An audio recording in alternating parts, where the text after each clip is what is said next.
We wish to state as follows. 1.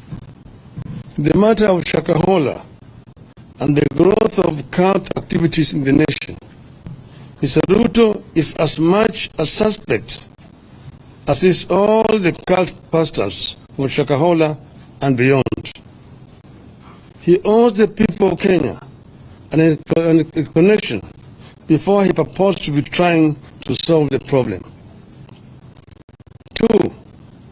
The so-called pastors are the people who set up the so-called sanctuary at Ruto's former official residence in Karen as the deputy president. They did not stop there. These so-called pastors proceeded to deliver prophecies and promise miracles about how Ruto would perform as a president. 3. These cultic pastors were among the people who supposedly sanctified State House when Ruto arrived there, pretending to be holier than every other Kenyan. They proceeded to prophesy how great his regime would be. 4. These so-called pastors have organized mega prayer rallies attended by so-called prayer warriors that include Mr. Ruto, Mr. Rigathi Gachagua, and their spouses, supposedly to sanctify the land. They ended up defiling the land. 5. These so-called pastors aided the introduction of mandatory fasting that started in 2015 at the DP's residence in Karen, and which have been carried over to State House, where everyone is compelled to fast every Wednesday, regardless of their faith, effectively making State House essentially a Shakahola annex. 6. Sometime in May 2022, Mr. Ruto's family claimed to have prayed for impure borehole water at their cabin when a purification machine had failed. We see no difference between this claim and the outrageous ones made by cult pastors, like performing fake miracles and extorting money from believers with the calls like tuma mbegu ya 310 or fast until you meet Christ. 7. The cult leaders are behind the decision by Ruto to establish a faith diplomacy office where he has gone ahead to provide a list of 100 members to be recruited in the Public Service Commission as intercessors, supposedly to pray for counties and the government. Nobody knows the identity, the qualifications of the so-called intercessors, how they were identified, and where they fit in a government where religion and state are separate entities. 8. Ruto is the leader of the cult movement disguised as Christianity in Kenya. Ruto, Gachagua, and their families must tell Kenyans when and how they knew these cult leaders and what they knew about them. 9. Ruto and Gachagua must tell Kenyans how much these so-called pastors contributed to their 2022 campaign. How many times have the so-called pastors accessed a State House since the start of this regime? 10. As we stated at the start, Ruto must know he has no powers to appoint a judicial commission of inquiry, so that option is out. 11.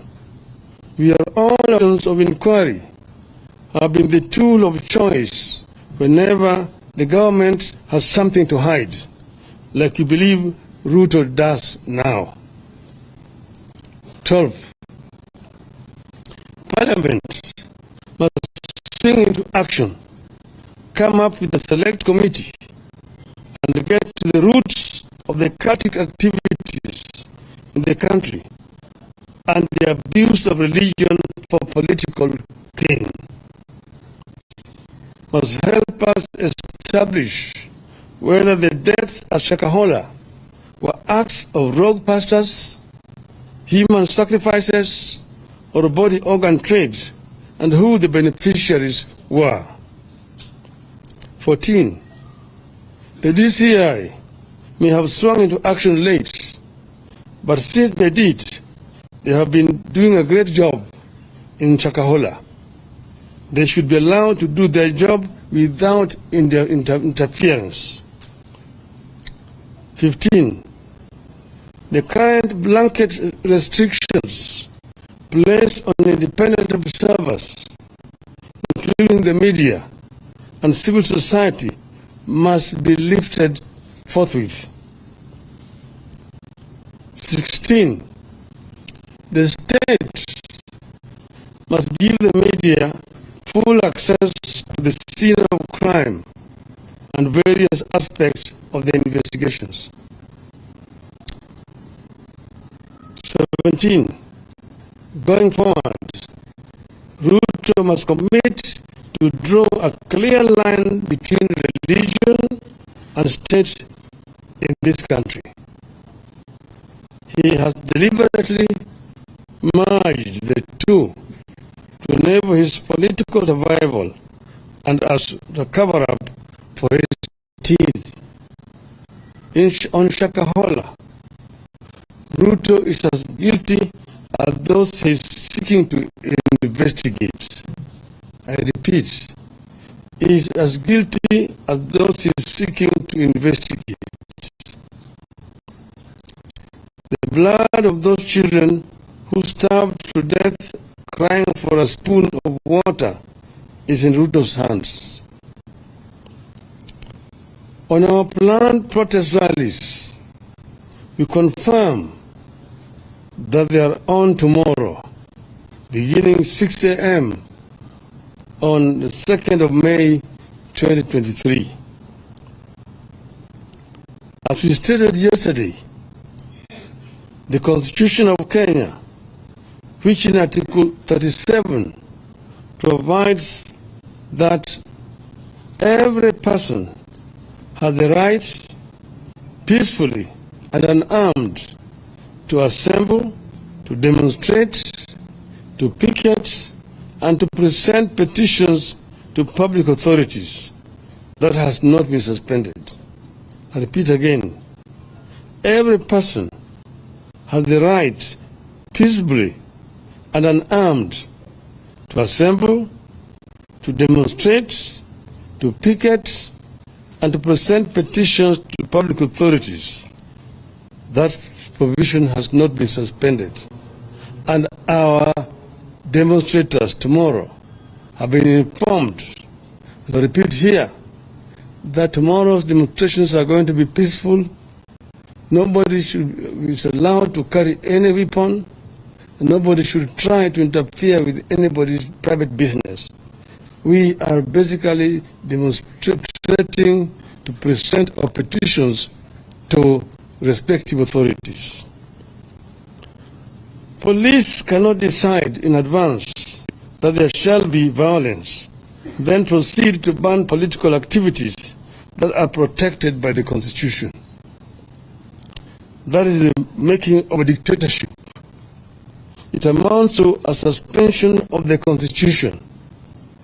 We will resist. We will resist. As we said yesterday, we shall present a petition to the IEBC, the Office of the President, the National Treasury, and the Public Service Commission. We repeat that the only violence and destruction of property that have taken place during our activities are when the police invade our marches and when Gachagua's hired goons to invade the Kenyatta family farm and steal sheep and cut down trees. Mr. Gachagua and Mr. Kamau Ichung'wah are themselves charged with sending goons to go and invade a farm and also a business premises, and no action has been taken by these police officers against them. It is instructive that to date, nobody has been arrested over that invasion of the farm. Nobody has been arrested over the destruction of Spectre International factory by goons hired by the same Gachagua. The state cannot purport to ban our activities on the grounds that it is protecting public property, while at the same time sponsoring the destruction of property in another corner of the city. So these demonstrations, as I've mentioned, are going to be peaceful demonstrations. Mr. Ruto, even today, has repeated that they are stand banned, that he's going to protect people's properties. We assure him there's going to be no destruction of people's properties. That is just an excuse. We assure Mr. Gachagua there will be no destruction of people's properties. Our people have been told to be peaceful. They're not even going to go to where people's places are. We're not going to markets. We're not going to shops. You say you're going to assemble at the Central Park in the city of Nairobi and march to the IBC headquarters and present a petition there. March to the office of the president along Uhuru Highway and present a petition. And also go to the treasury buildings. There are no businesses along those streets. So therefore, nobody should come up with the excuse that they are going to protect people's properties tomorrow. They want to take this country to the dark days when people are not allowed to protest or to march. I invite them to see what's happening in France. Citizens have been demonstrating, buying tires on the streets in France, and they are protected by the police. They've been demonstrating in Europe, in Britain. They've been demonstrating in Israel. They've been demonstrating even in Japan. So we want to tell these people that Kenya fought very hard to bring this new constitution. We will ensure that the provisions of this constitution are protected. The civil rights of the people of Kenya must be respected by whoever is in the regime, unless they want to impose a kind of civilian dictatorship back on our people. Asanteni sana. End of the statement.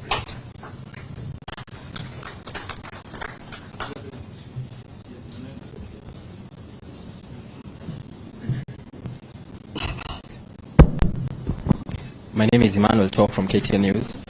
Just one question. Your previous attempts to access the CBD were unsuccessful. Okay. Raise your voice. All right. My name is Emmanuel Tor from KTN News.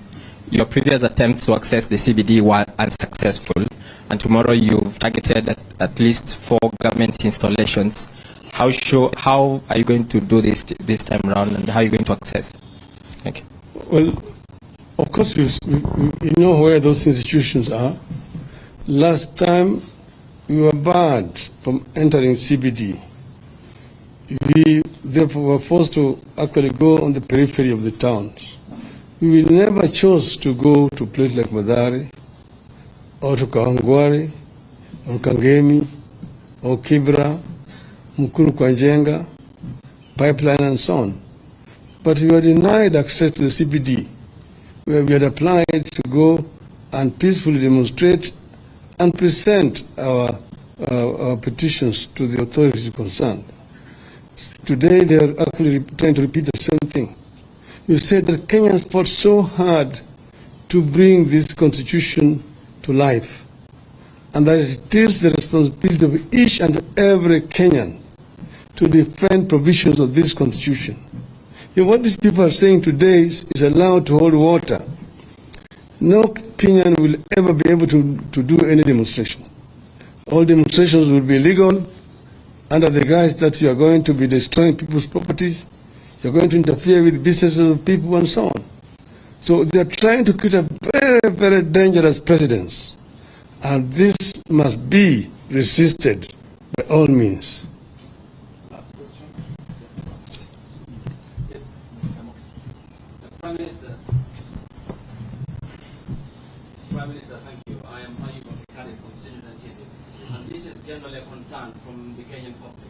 You hold on to a position granted by the Constitution. That's given. The government says we are banning that based on the destruction of property and chaos that might accompany your protests. But I'm concerned on behalf of the Kenyan people as a professional because of the political uncertainty. You are a leader in this country who is held in high esteem. The president exercises authority from the people as it is happening at the moment. Just when will this uncertainty end? Because look, investments are dipping. The economic crisis in the country is one that Kenyans are unable at the moment to fathom. Investors can't have the heart to invest again in the country, and it's staining our reputation amongst the community of nations. Just when will the political establishment understand the need for sanity and stability for this country to progress? I guess you are addressing the question to the wrong person. You are actually dealing with the victim, and that question should be put squarely to Mr. Ruto and Mr. Gachagua, because as you see, we ourselves are using the only tool available to us to talk to these people. We even offered to negotiate. We even appointed a team of negotiators. And you saw what they did, just spite appointing one of our members as their representative. And they did that on purpose. They did not want to have any negotiations. They've said that we are very ready to engage constructively in negotiations, but they have not shown any good faith in offering to negotiate.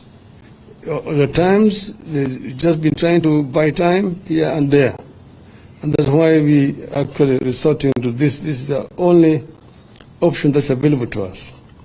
But for your information also, and for the information of the media generally, we have received very credible information that they are again planning tomorrow to go back to the Jubilee headquarters, to invade Jubilee headquarters with goons, to try to take it over. On the one hand, Mr. Ruto has been saying that they want to see a strong opposition. That's why they've been saying that they want to create a position of a leader of opposition in parliament. At the same time, he's trying to cannibalize opposition. He's moving out to buy out members of parliament from the opposition to reduce the strength of opposition in parliament.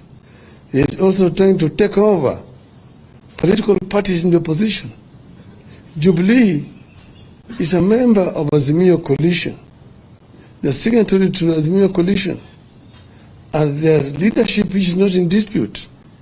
Those who try to carry out a coup in Jubilee were told by the court that they should use internal mechanisms to resolve those problems. And according to the information that we have, Jubilee has actually called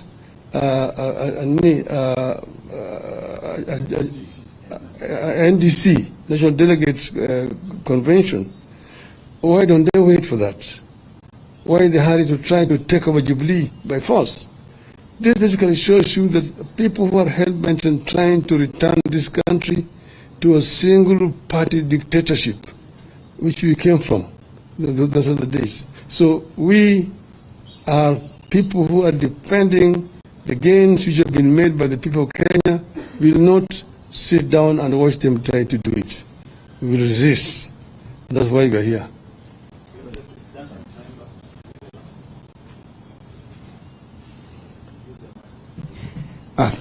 Thank you. My name is Duncan Haimba from NTV.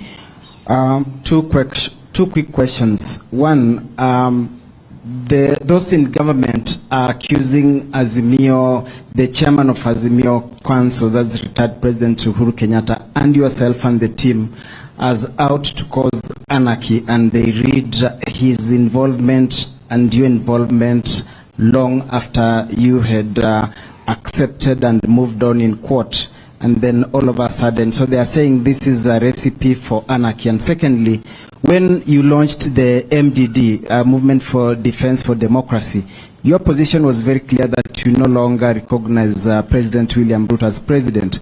Now, you've said the petition tomorrow among the places will be is to deliver a petition to him. When did the position change that now you recognize him as president? Thank you.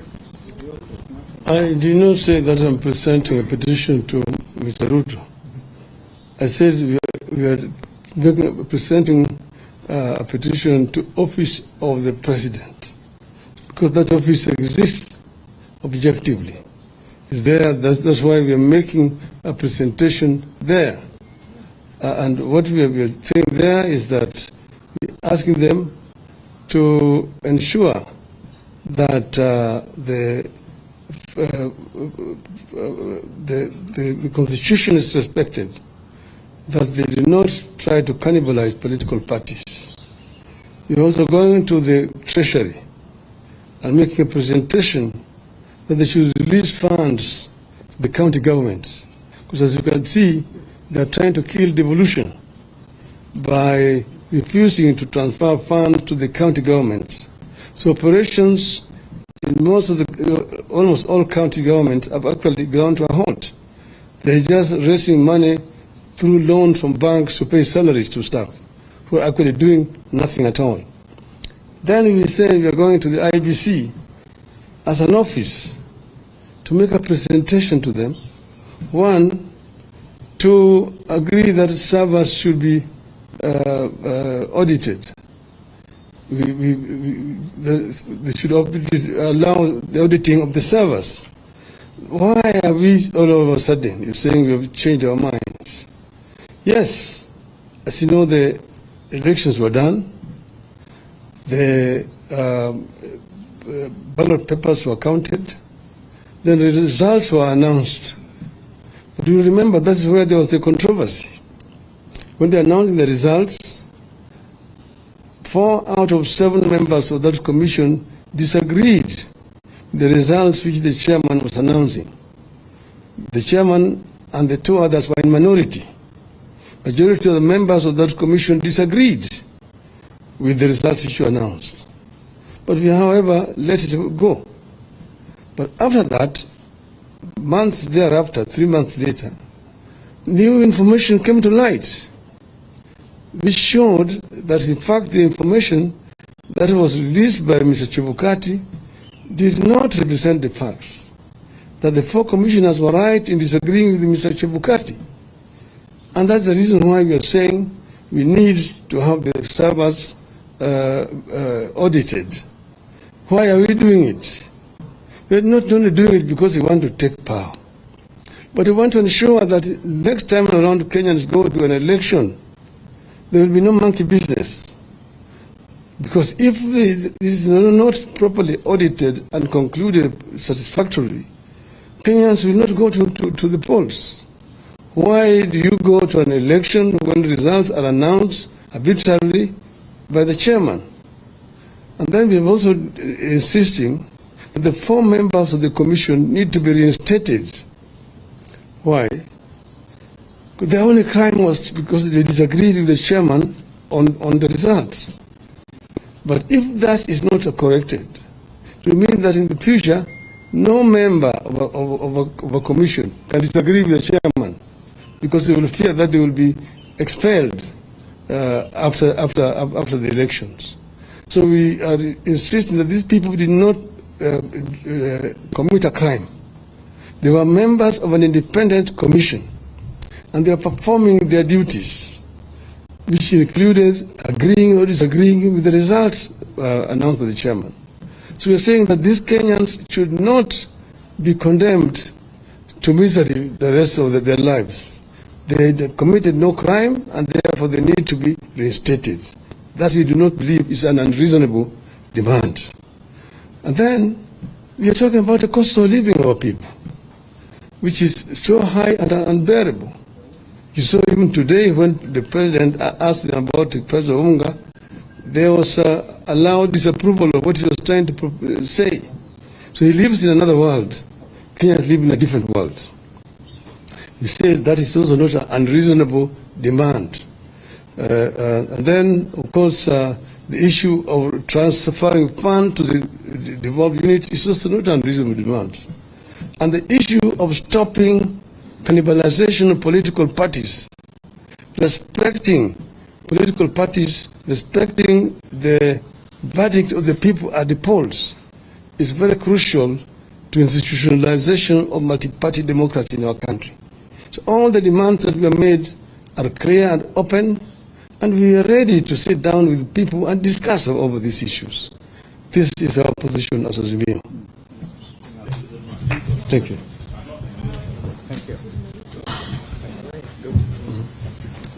The food is talking about that 160, 170, all of it is GM.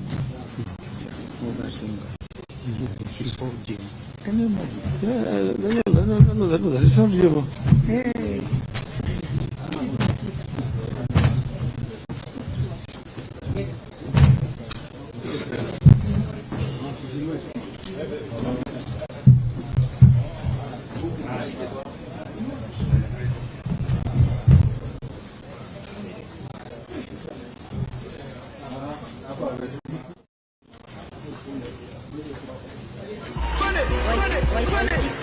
Vijana unataka nani? Wazee